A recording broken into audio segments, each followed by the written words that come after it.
Start करते हैं अपना सेम टॉपिक जो हम लास्ट क्लास में कर रहे थे, that is exercise 6.3 and today is 1st June and we are going to start our topic. And as we have done questions up to 14 that we have done yesterday, now we'll start with question number 15. अब हम क्या करेंगे, question number 15 से start करेंगे. So that is this is the NCERT book. Now you can see that so NCERT book. Now from the question number 15, the question number 15 is find the equation of the tangent line to the curve, and curve is given to us y equal to x square minus 2x plus 7, which is parallel to the line and which is perpendicular to the line. So when he is saying that which is parallel to the line, that means what does it mean? So ऐसी चीजों पे आपको क्या करना है मैं आपको बताता हूँ. वो आकाश ने बिल्कुल ठीक बताया है कि उसमें क्या हो जाता है, उस केस में इक्वल स्लोप हो जाते हैं. तो y आपको दे रखा है और a पार्ट बोला है विच इज पैरेलल टू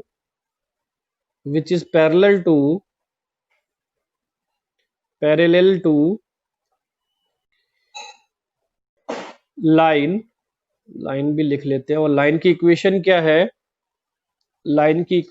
हमारे पास 2x minus y plus 9 equal to 0. ये हमारे पास लाइन की इक्वेशन है. ठीक है, अब यहां देखिए आप, अभी आकाश ने जैसे बताया कि सर जो स्लोप होंगे इन दोनों के, एक जिनकी जो टेंजेंट का स्लोप होगा, क्योंकि जो कह रहा है टेंजेंट पैरेलल है इस लाइन के, तो इसका मतलब क्या है, जो टेंजेंट का स्लोप होगा वो इस लाइन के स्लोप के बराबर होना चाहिए, क्योंकि स्लोप में दो लाइन अगर पैरेलल होती है तो स्लोप क्या होते हैं, इक्वल होते हैं. तो उसी बेस पर हम कह रहे हैं कि अगर ये आपका कर्व है, अगर ये आपका कर्व बनता है तो इसका जो स्लोप होगा और जो इस लाइन का जो स्लोप होगा, इसका स्लोप मतलब टेंजेंट का स्लोप, इसका जो डेरिवेटिव आएगा, और इस लाइन का स्लोप जो होगा वो दोनों आपस में क्या होंगे, इक्वल होंगे. क्यों, हमारे पास केस क्या दिया हुआ है, पैरेलल टू लाइन दी हुई है. तो हम डिफरेंशिएट कर देंगे. सबसे पहले dy by D x find करेंगे अपना, जिसमें हमारे पास वैल्यू आएगी 2x माइनस 2, एंड लाइन जो दी हुई है हमें उसका स्लोप हो जाएगा, यहाँ पर क्या फॉर्मूला होता है आपका, माइनस a अपॉन बी. क्या, ठीक है ना. स्ट्रेट लाइन अगर आपके पास ax plus b y plus c equal to 0 होती है, तो आपको हमने बताया था स्लोप की वैल्यू क्या होगी, माइनस a अपॉन बी. ये आपको हमने स्लोप की वैल्यू बताई थी. ठीक है, अब यहां पर देखिए आपके पास स्लोप जो आ रहा है वो है, यहाँ पर अगर इस कंडीशन को लगाओगे तो यहाँ पर आपके वैल्यू आ रही है स्लोप की 2. स्लोप की वैल्यू क्या आ रही है, 2 आ रही है. तो यहां पर आप, बिकॉज लाइन इज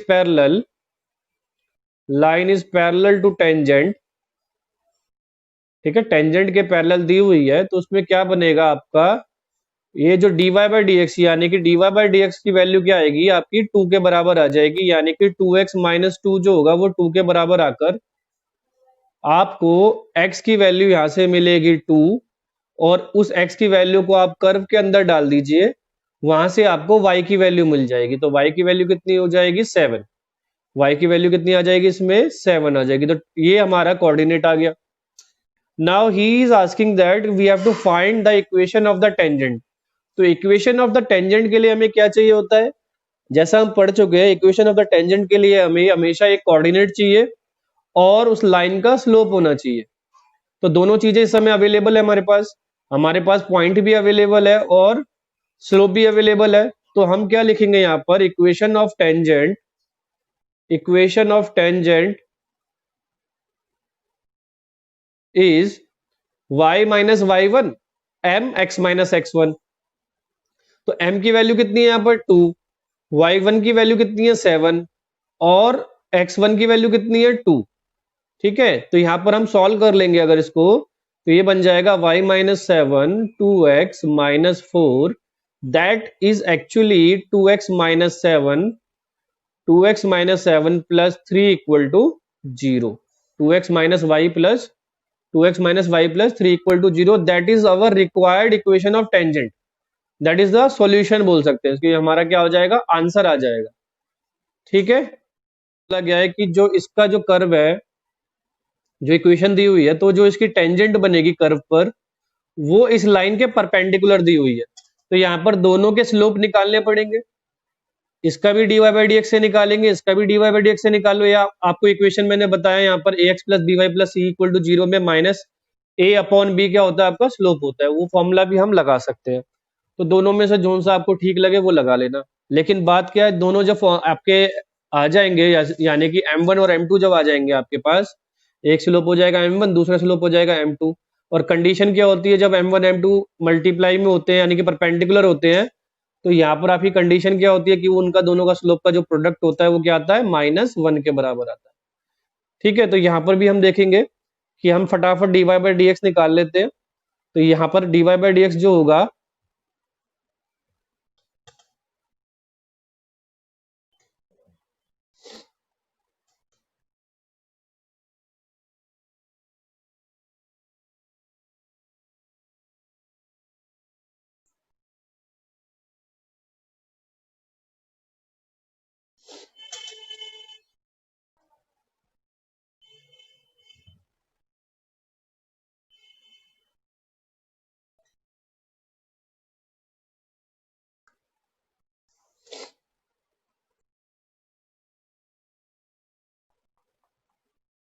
ठीक है, थोड़ा नेटवर्क इशू हो गया था, सॉरी फॉर दैट, थोड़ा नेटवर्क इशू आ गया था। चलिए, सभी कनेक्टेड है ना, ठीक है बेटा। लाइन, इसका जो कर्व का जो टेंजेंट है वो इस लाइन के ऊपर परपेंडिकुलर है, तो कर्व का स्लोप निकाल लिया। अब इस टेंजेंट का स्लोप निकालेंगे, इस लाइन का स्लोप निकालेंगे। तो स्लोप ऑफ ये लाइन जो मान लो, स्लोप ऑफ इक्वेशन 1 मान लो, स्लोप ऑफ इक्वेशन, ओहो, thank you thank you thank you, slope of equation 1 मान लीजिए, वो हो जाएगा आपका, स्लोप ऑफ इक्वेशन 1 आ जाएगा, इसमें माइनस ए अपॉन बी कितना बनेगा आपका, देखो इसमें ए की वैल्यू -15 है, बी की वैल्यू 5 है, तो स्लोप आ जाएगा आपका 3। ठीक है, स्लोप आ जाएगा इक्वेशन 1 का 3, माइनस ए अपॉन बी करोगे ना इसमें। अब दोनों में रिलेशन क्या है, इसको आप m1 ले लो और इसका नेम रख दो m2। ठीक है ना, इसको नेम रख दो m2, तो m1 इंटू m2 क्या होते हैं, जब दो लाइंस परपेंडिकुलर होती है तो उनके स्लोप का मल्टीप्लाई क्या होता है, -1 के बराबर होता है। तो यानी कि 3 2x -2 जो होगा वो -1 के बराबर होएगा। तो यानी कि 6x -6 इक्वल टू -1 आ जाएगा, तो 6x प्लस 5 हो जाएगा, और x की वैल्यू यहाँ पर क्या हो जाएगी, 5/6 हो जाएगी। ठीक है, ऐसे ही x की वैल्यू पुट कर देंगे कर्व में तो y की वैल्यू आ जाएगी, और फिर जैसे पिछले क्वेश्चन में करा था उसी क्वेश्चन की तरह इसको सॉल्व कर लेंगे। तीन है अब नेक्स्ट क्वेश्चन हमारा, जिसमें कहा है कि show that the tangents to the curve y equal to 7x³ + 11 at the point where x equal to 2 and x equal to -2 are parallel. ठीक है, वो कह रहा है कि अगर आप जो x की वैल्यू 2 पर निकालोगे और अगर x की वैल्यू -2 पर निकालते हो, तो जो कर्व की जो टेंजेंट्स जो आएंगी दोनों पॉइंट्स पर वो क्या होंगी, पैरेलल। पैरेलल बोलने का मतलब ये है कि दोनों जगह क्या होंगे, स्लोप की वैल्यू इक्वल आएगी। सिंपल सी बात है, इक्वली आएगी, क्योंकि जो डेरिवेटिव होगा उसका सिंपल सिंपल बनेगा। ये क्वेश्चन ऐसा कुछ है नहीं, इसमें डेरिवेटिव निकालो, और डेरिवेटिव निकालने के बाद जो पॉइंट्स दिए हुए हैं x की वैल्यू 2 के बराबर और x की वैल्यू -2 के बराबर, दोनों को एक एक बार करके पुट कर दो, दोनों की वैल्यू सेम आएगी। ठीक है ना, तो उसमें कोई दिक्कत नहीं होगी आप। तो 16 क्वेश्चन हम अपने आप कर सकते हो। 16 में हम डिस्कस कर चुके हैं कि डेरिवेटिव निकालो, x की वैल्यू पुट करो उसमें, दोनों पॉइंट्स पर स्लोप की वैल्यू सेम आएगी, इसका मतलब टेंजेंट्स क्या है, वो पैरेलल होंगी। नेक्स्ट क्वेश्चन नंबर 17 पर आइए। 17 क्वेश्चन में क्या कह रहा है कि फाइंड द कोऑर्डिनेट्स। सबसे पहले हमें क्या निकालना है, find the point on the curve. Curve के ऊपर हमें पॉइंट निकालने हैं जहां कर्व हमें दिया हुआ है सिर्फ x³, एट विच, जहां पर slope of the tangent is equal to the y coordinate of the point, यानी कि जो स्लोप ऑफ टेंजेंट है वो हमारा y कोऑर्डिनेट के बराबर हो, ऐसा उसने बोला है। ठीक है, तो यहां पर आते हैं हम अपना नेक्स्ट क्वेश्चन लेते हुए चलते हैं, और नेक्स्ट क्वेश्चन हमारा बनता है 17। तो देखिए 17 क्वेश्चन में उसने क्या बोला हुआ है, तो इधर हम राइट करते हैं क्वेश्चन नंबर 17 को, और 17 में हमें क्या करना है भाई, जो आपका y है वो है एक्स क्यूब, और उसने बोला है स्लोप ऑफ टेंजेंट। देखो उसने बोला क्या, उस पर सबसे ज्यादा ध्यान लगाओ, slope of tangent equal to y coordinate, ये उसने बोला है। तो ये लेते हुए चलेंगे जो भी हमें गिवन इंफॉर्मेशन दी, ये गिवन है हमें। तो सबसे पहले स्लोप ऑफ टेंजेंट निकालते हैं। तो स्लोप ऑफ टेंजेंट क्या बनेगा, स्लोप ऑफ टेंजेंट आपको पता ही है, स्लोप ऑफ टेंजेंट क्या बनता है आपका, dy बाय dx बनता है। ठीक है, स्लोप ऑफ टेंजेंट क्या बनता है आपका, dy बाय dx बनता है। तो यहाँ आपका स्लोप ऑफ टेंजेंट आ गया। अब इस स्लोप ऑफ टेंजेंट को पहले वैल्यू निकाल लो, dy बाई डी एक्स की एक्चुअली वैल्यू हो आ क्या रही है, तो dy बाई डी एक्स आपका आ रहा है एक्चुअली 3x²। ठीक है, ये डेरिवेटिव में आप पढ़ चुके हो कैसे उसका डेरिवेटिव करना है, इसमें कोई बड़ी बात नहीं है। अब वो क्या कह रहा है कि ये जो स्लोप ऑफ टेंजेंट है वो y कोऑर्डिनेट के बराबर है। y कोऑर्डिनेट क्या है, y कोऑर्डिनेट तो क्वेश्चन में दिया हुआ है कि x क्यूब है। y कोऑर्डिनेट तो क्वेश्चन में दिया हुआ है ना कि वो x क्यूब है। तो यानी कि जो dy बाई डी एक्स है वो किसके बराबर होगा, वो बराबर होगा x क्यूब के। y कोऑर्डिनेट, y कोऑर्डिनेट क्या है यहाँ पर, x क्यूब है। तो यानी कि 3x² बराबर हो जाएगा x क्यूब के। तो इट मींस कि 3x² माइनस एक्स क्यूब बराबर हो जाएगा 0 के। तो यहां से x² अगर आप कॉमन ले लोगे तो 3 माइनस एक्स इक्वल टू 0 हो जाएगा, यानी कि x की वैल्यू 2 आएंगी आपके पास, 0 और 3। x की वैल्यू आएंगी 0 और 3, तो y की वैल्यू भी आएंगी आपके पास। तो y की वैल्यू बनेगी 0 पे 0 और 3 पे 27। तो y की वैल्यू बनेगी 0 पे 0 और 27। ठीक है, तो यहां पर अब क्या ध्यान देना है, ये तो हमारे पास उसने क्या पूछा था हमसे, फाइंड द पॉइंट्स पूछे थे, और पॉइंट्स हमारे पास आ गए। पहला पॉइंट क्या आया हमारे पास, देखो रिक्वायर्ड पॉइंट लिखेंगे हम इसमें, हमें रिक्वायर्ड पॉइंट लिखने चाहिए इसमें। एक तो हमारा बना रिक्वायर्ड पॉइंट्स में, रिक्वायर्ड पॉइंट्स अगर हम लिखेंगे तो यहाँ बनेगा आपका 0,0 और 3,27। फटाफट y और n टाइप करो। टाइप नहीं करके भेजा है, इसका मतलब क्या है कि सभी बच्चों को क्वेश्चन समझ में आ गया है। तो अब हम नेक्स्ट क्वेश्चन करते हैं। क्वेश्चन नंबर है हमारा अब 18। ठीक है, क्वेश्चन नंबर 18 आप बुक में देख सकते हैं इस समय। So now question is for the curve and curve is given to you 4x³ minus 2x to the power 5। क्या लिखा है, 4x³ माइनस 2x की power 5। Find all the points at which the tangent passes through the origin. उसने पूछा कि आप सारे points निकाल लीजिए जहां पर टेंजेंट कहां से पास कर रही है, ओरिजिन से पास कर रही है।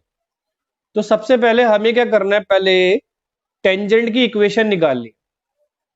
ठीक है, देखो कैसे करते हैं इस क्वेश्चन में। क्वेश्चन नंबर 18 देखो, बड़े ध्यान से देखो, इंपॉर्टेंट क्वेश्चन है। सो क्वेश्चन नंबर 18 पे फोकस करते हैं। So in that question the curve हमें क्या दिया हुआ है, x³ sorry 4x³ minus 2x to the power 5। ठीक है,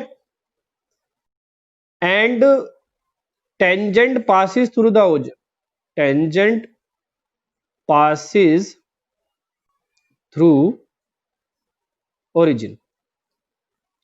यानी कि एक कोऑर्डिनेट मेरे पास अवेलेबल है that is 0,0। It means that एक कोऑर्डिनेट मेरे पास अवेलेबल है 0,0। तो यहां पे जो आपका dy बाई डी एक्स बनेगा सबसे पहले, यानी कि वो स्लोप ऑफ टेंजेंट जो बनेगा वो आपका आएगा 12x² माइनस 10x की पावर 4। ये क्या आपका स्लोप है। अब आपका स्लोप तो यही है, ये आपका स्लोप ऑफ टेंजेंट कहेंगे इसको, हम स्लोप ऑफ टेंजेंट कहेंगे इसको ना। इक्वेशन ऑफ टेंजेंट आप कैसे निकालते हैं, इक्वेशन ऑफ टेंजेंट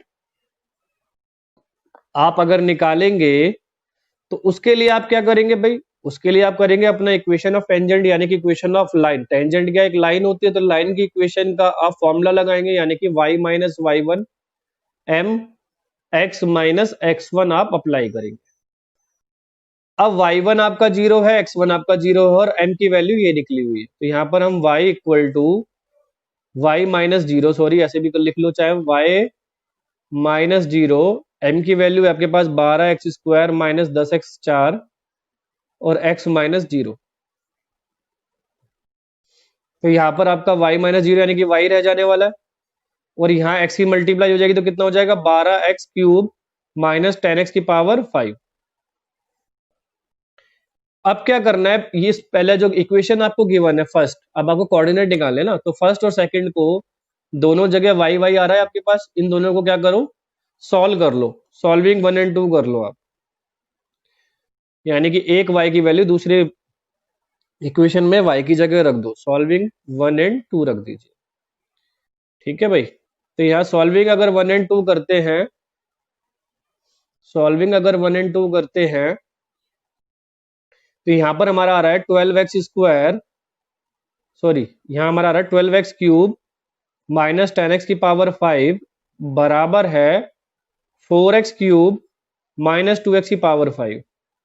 ठीक है, तो पहले सबको एक तरफ ले आते हैं, तो यहाँ आ जाएगा 8x³ और यहाँ भी हो जाएगा 8x की पावर 5।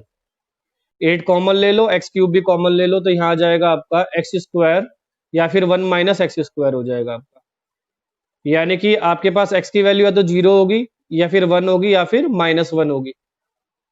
ठीक है, 0 होगी, 1 होगी या फिर -1 होगी, इसके कॉरेस्पॉन्डिंग y की वैल्यू निकाल लो। अगर y को आप 0 पुट करोगे तो y की वैल्यू भी 0 आएगी, 1 पुट करोगे तो 2 आएगी, और -1 पुट करोगे तो -2 आएगी। तो ये आपके कोऑर्डिनेट हो जाएंगे 0,0, 1,2 और -1,-2, ये आपके कोऑर्डिनेट आ जाएंगे जो उसने पूछा था, find the all points at which the tangent passes through the origin. तो फटाफट n या y फटाफट टाइप करके बताइए। टाइप नहीं आए तो इसका मतलब सभी को समझ में आ गया, they are responsible for that if they don't type, इतना टाइप नहीं कर सके क्योंकि एन टाइप नहीं कर सकते, तो इसमें मैं कुछ नहीं करूंगा, इसका मतलब मैं एज्यूम कर लूंगा सभी को समझ में आ गया है। नाउ नेक्स्ट क्वेश्चन है हमारा, find the points on the curve at which the tangent are parallel to the x axis. तो ये क्वेश्चन हम कई बार कर चुके हैं, एक कर्व दिया होता है और बोल दिया जाता है tangent parallel to x axis है, तो उसमें हमें पता है कि जब भी हमें ऐसा बोला जाता है इसका मतलब क्या है, ध्यान में बिठा लो ये क्या कैटेगरी है, कि जो स्लोप ऑफ द टेंजेंट होगा वो 0 के बराबर हो जाएगा। ठीक है, जो स्लोप ऑफ द टेंजेंट होगा वो 0 के बराबर, यानी कि यहाँ पे dy बाई डी को निकालकर 0 के बराबर पुट करके वहां से कोऑर्डिनेट आ जाएंगे आप। ठीक है, वहां से आपके पॉइंट्स आ जाएंगे। अगला क्वेश्चन देखिए भाई, find the points, question number 20 है ये, find the equation of the normal at the point, point भी दिया हुआ है आपको किस पॉइंट पे निकालना है, और कर्व भी दिया हुआ है। तो बहुत सिंपल है, आप पहले नॉर्मल की इक्वेशन निकालनी है, तो आपका कर्व क्या है, यहाँ पर कर्व की इक्वेशन लिख लीजिए। हम क्वेश्चन नंबर 20 कर रहे हैं इस समय, तो क्वेश्चन नंबर 20 में, so now in question number 20 curve है हमारे पास ay² इक्वल टू x², और पॉइंट जो दिया हुआ है वो पॉइंट है हमारे पास am² am3। ठीक है, चलो अब देखो बेटा, अब अगर हम इसको डिफरेंशिएट करेंगे यानी कि dy बाई डी निकालेंगे तो हमारे पास क्या वैल्यू आएगी, तो इसको हम 1 डाल लेते हैं इक्वेशन। नाउ हम लिखेंगे differentiate with respect to x to equation 1, तो हमारे पास आएगा 2ay dy by d equal to 2x। ठीक है, या फिर dy बाई डी जो आएगा वो हमारे पास हो जाएगा 2 कैंसिल हो जाएगा बेटा, तो आ जाएगा x अपॉन ay। लेकिन हमें क्या चाहिए, स्लोप ऑफ नॉर्मल चाहिए, तो हम क्या करेंगे, इसका नेगेटिव रेसिप्रोकल कर देंगे। ठीक है, तो स्लोप ऑफ नॉर्मल के लिए क्या करेंगे हम, तो यहाँ देखिए स्लोप ऑफ नॉर्मल, यहां हम लिखेंगे अब slope of normal, slope of normal लिखेंगे हम, और वो होगा आपका that is equal to minus d x upon d y, जो कि बराबर हो जाएगा यहाँ पर -ay अपॉन एक्स के। तो स्लोप ऑफ नॉर्मल यानी कि आपका आ जाएगा यहाँ पर माइनस ए वाई अपॉन एक्स। और अगर हम स्लोप ऑफ नॉर्मल की बात करें या इसको एम एम नाम दे दे, तो एम जो होगा हमारा, एट निकालना है हमें, वो पॉइंट दे रखा है ए एम स्क्वायर और ए एम क्यूब। तो इसको हम स्लोप ऑफ नॉर्मल में पुट कर देते हैं, यानी कि इस पॉइंट पर हमारी वैल्यू आएगी यहाँ पर minus a square m cube upon a m square. ठीक है,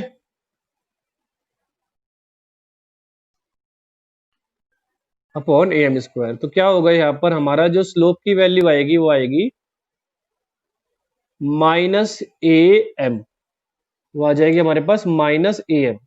ठीक है, पॉइंट हमारे पास था ही, क्या था, पॉइंट हमारे पास गिवन था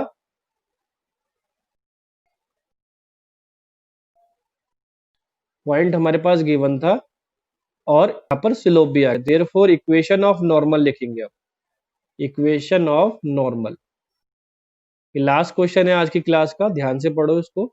इक्वेशन ऑफ नॉर्मल यानी कि y minus y one m x minus x one. तो y1 की वैल्यू उसने दी हुई है आपको a m cube m x minus a m square. तो यहां पर आपका हो जाएगा y minus a m cube m x minus a m cube. ठीक है, और सॉरी एम नहीं है, एम की जगह आएगा आपका माइनस एम, स्लोप आएगा आपका माइनस ए एम। एक मिनट, यहाँ थोड़ा एम में कंफ्यूजन हो गया, जो स्लोप ऑफ नॉर्मल है वो यहाँ पर आया आपका माइनस ए एम, तो ये हो जाएगा y minus a m cube equal to minus a m x और plus a square m cube. तो यहाँ पे हम लिख सकते हैं इक्वेशन को a m x plus y minus a m cube minus a square m cube equal to 0। या इसको थोड़ा और सिंप्लीफाई कर सकते हैं हम, तो यहाँ बोल देंगे एम ए एक्स, जो भी ए एम एक्स जो भी लिखना है, plus y minus a m square common ले लो, तो ब्रैकेट में, या क्यूब को कॉमन ले लो पूरा, तो ब्रैकेट में आ जाएगा 1 प्लस ए। इस तरीके से भी लिख सकते हैं इसको। तो ये हमारी इक्वेशन आ जाएगी किसकी, नॉर्मल की इक्वेशन आ जाएगी। किस पॉइंट पर आ जाएगी, ए एम स्क्वायर और ए एम क्यूब पे आ जाएगी। किस कर्व की आ जाएगी, a y square equal to x cube curve की आ जाएगी।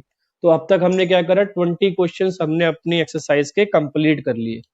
अब किसी को भी अगर उसमें डाउट होगा अप टू क्वेश्चन नंबर 20, वो मुझे कल बता देगा, कल तक का उसको टाइम है, तो हम उसका फिर रिवीजन लेकर, मतलब उसका डाउट लेकर आगे कल क्लास शुरू करेंगे। ठीक है भाई, सभी बच्चों को समझ में, सभी को।